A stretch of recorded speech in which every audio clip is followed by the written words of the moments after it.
Assalamualaikum warahmatullahi wabarakatuh. Teman-teman, terutama sesama pensiunan pupuk Kaltim.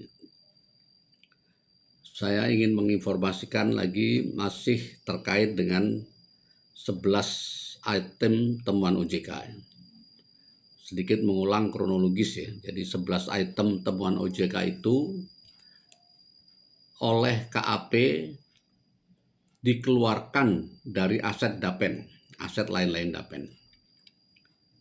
Karena menurut KAP nilainya yang 11 item itu sudah tergantikan oleh pupuk Kaltim melalui PSL yang kedua.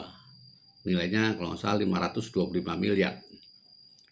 Jadi itu sudah dikeluarkan, harapannya nanti akan diambil alih oleh PKT karena PKT sudah menurut istilah KAP adalah men-take over.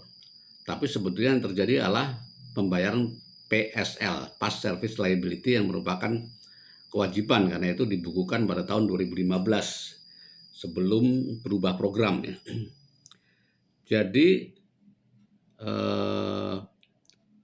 sekarang tidak bisa diambil oleh pupuk Kaltim karena ada undang-undang yang melarang ya, undang-undang waktu itu undang-undang terkait dengan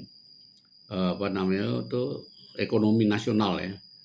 Banyak sekali undang-undang yang diperbaiki untuk menjaga ekonomi nasional kita, antara lain menyangkut dana pensiun itu, yaitu Undang-Undang Nomor 4 tahun 2023 menyangkut dana pensiun itu di pasal 169 yang melarang dana pensiun perusahaan ya, pendiri dana pensiun pemberi kerja itu asetnya tidak boleh dikembalikan ke pendiri. Tujuannya apa ya? Untuk menjamin supaya kesejahteraan pensiunan itu ada jaminan ya. Ada jaminan tidak terkurangi. Nah, ini kan blessing untuk kita pensiunan. Sehingga yang 11 item itu sekarang ini boleh dibilang tidak bertuan, tidak dibukukan di Dapen, meskipun atas nama Dapen ya, dana pensiun, tapi udah keluar dari pembukuan. Istilahnya off balance sheet ya, tidak dimasukkan sebagai aset ya, tapi dikelola ya. Dan pupuk Kaltim juga tidak boleh ya. Nah, terkait masalah ini ya, ini blessing bagi kita, harusnya itu kembali ke pensiunan.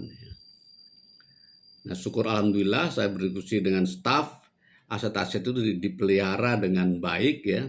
Ada yang mengelola, ada anak perusahaan Dapen yang mengelola itu. Tetapi kan untuk siapanya belum jelas. Omon-omon dari staf bilang ya itu untuk pensiunan. Ya, tapi apa buktinya, hitam di atas putihnya tidak ada.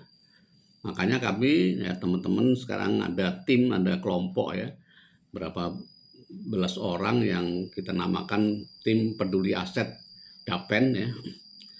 Itu menyurati ya, saya atas nama tim ya, menyurati direksi. Sudah lama, 2 bulan yang lalu, kemudian karena tidak ada respon, kita ulangi lagi dengan mengingatkan ya. 2 minggu yang lalu kita ingatkan, kita sudah punya surat ingin ketemu membahas hal ini intinya. Usulan kita adalah hal-hal yang normatif ya, itu menurut kita itu adalah hak pensiunan ya. Jadi pensiunan itu punya legal standing ya sebenarnya. Karena kita mengiur, karena aset-aset itu dibeli dari iuran kita semuanya. Jadi aset-aset itu aset-aset yang bagus ya, Menteng Park, Borneo Bay, Kondotel Jimbaran, Tanah Bekasi, tanah di Jogja, ada Hotel Indolux dan sebagainya ya. Ada dulu yang saham-saham itu yang sudah berubah jadi aset ya, sudah digantikan dengan aset di Subang, ada di Wonosari dan sebagainya. Dan ada yang masih disita, ini masih jadi PR. Ya, jadi usulan kita supaya ada komite di mana pensiunan itu ada di situ, karena ini haknya pensiunan ya, haknya pensiunan itu yang kita usulkan. kemudian dioptimalkan, kami akan bantu mengoptimalkan aset itu yang belum kembali dan sebagainya, dan didistribusikan ke pensiunan. Ini yang penting, harus didistribusikan ke pensiunan seperti di dana pensiun itu, kalau ada aset kan didistribusikan ke peserta kan gitu kan. Nah ini yang kami mohonkan, dan karena belum dijawab, maka seminggu yang lalu kita rapat, kita akan gunakan penasehat hukum ya. Karena surat kita barangkali tidak dianggap karena kita bukan P3KT ya, kita di luar P3KT. Nah, mungkin ada yang bertanya kenapa nggak lewat P3KT. Saya sudah berkali-kali mengusulkan melalui teman-teman pengurus di sana ingin bertemu dan sebagainya, tapi kan jalan itu tidak terbuka ya. Dan saya menganggap bahwa apa yang kita upayakan ini tidak bertentangan, bahkan bersinergi ya dengan perjuangan P3KT yang memperjuangkan manfaat pensiun seumur hidup.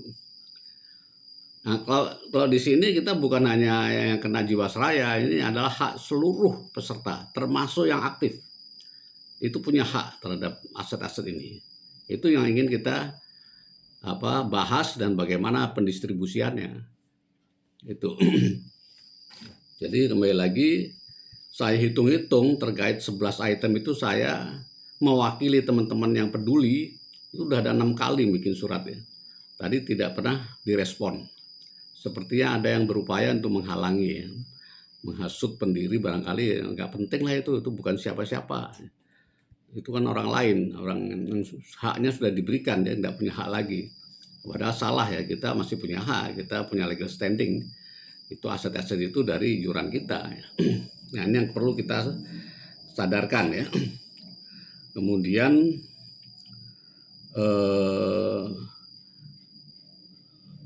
kita menunjuk lawyer bukan berarti kita bermusuhan atau berseberangan dengan perusahaan, dengan PKT. Nah, tidak selalu kalau kita melakukan proses hukum itu kita sedang dalam perseteruan, tidak. Ini diungkapkan oleh Pak Rahmat pribadi ya waktu RDP dengan P3KT di Komisi 6 DPR.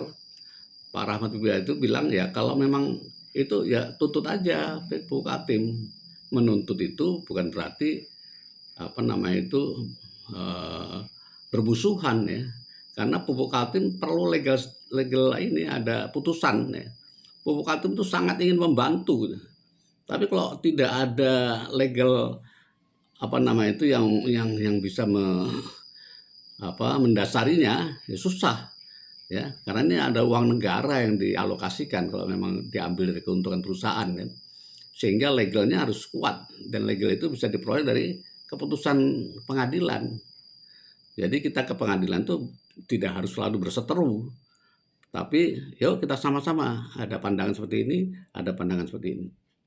Nah terkait 11 item itu sebenarnya sangat mudah sekali karena Pupuk Kaltim nggak ngeluarin duit apapun, hanya membagikan aset yang ada. Jadi tidak ada kesulitan legal sama sekali. Bahkan kalau tidak dibagikan malah salah sebenarnya. Ya, kami berharap kenapa kami pakai konsultan itu karena surat kami tidak dijawab, gitu.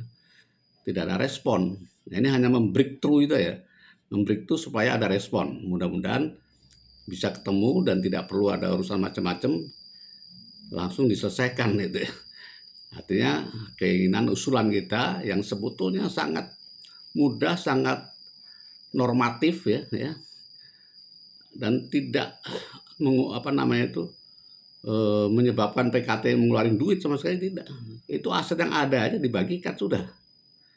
Dan ini juga sangat membantu P3KT karena aset-aset itu tentu saja bagi yang terkena jiwasraya akan terpenuhi sebagian kebutuhannya, atau 30% atau 50% mungkin ya. Nah, tinggal 50% lagi diperjuangkan oleh P3KT khusus untuk yang jiwasraya. Kalau yang nggak kena jiwasraya ya sudah, tinggal terima saja, itu hak kita.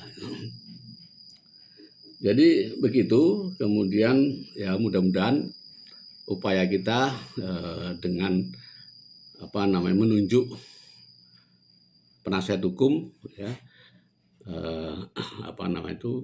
direspon dengan baik, ya.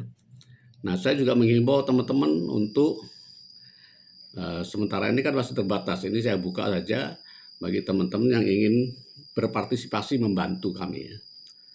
Pertama, mungkin bisa menjadi sebagai pemberi kuasa. Itu gampang aja kalau teman-teman mau berkontribusi secara sukarela menjadi pemberi kuasa, tinggal informasikan ke saya, WA saya, nanti saya kirim formnya, di print, ditandatangani, dikirim lagi ke saya dengan fotokopi KTP.